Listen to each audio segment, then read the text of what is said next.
Drug overdoses in Rochester, unfortunately, are a common theme we have been seeing as we begin 2025. This week alone in Rochester, there has been at least one overdose death, 2 unexplained deaths, and 1 overdose revival. The trend has both law enforcement and treatment specialists seeking answers. One recovery specialist in Rochester sounding the alarm on social media earlier today, saying a, quote, batch of cocaine has been laced with fentanyl. KIMT News 3's Esteb has more on this story.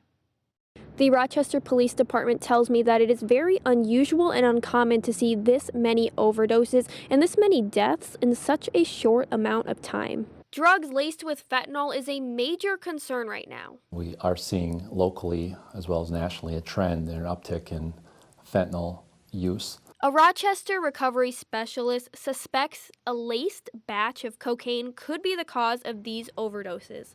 Officers say the 19-year-old female who was revived with Narcan may have ingested cocaine containing fentanyl. The fentanyl is more addictive than just giving the plain drug and keeps people sick, so then it keeps people coming back for more because they can't handle the sickness, and so that makes people want to continue using. Any opiate that is laced with other drugs can be lethal.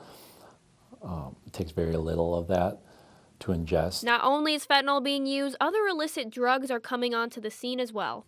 Fentanyl that's laced with many things, and that's been an issue for quite a while. But there's also xylazine now in it, and xylazine is a sedative. And it's a dangerous road. More and more young people are experimenting with drugs. I know some 10-year-olds and some 9-year-olds that are out there using right now, and it's sad. She says education is crucial in order to stop this cycle.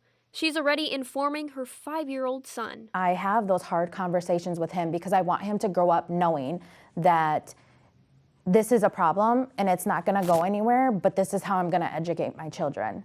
In Rochester, I'm Esteb, KIMT News 3. RPD says every officer who goes out carries the fentanyl reversal medication Narcan with them in an effort to combat the rising issue.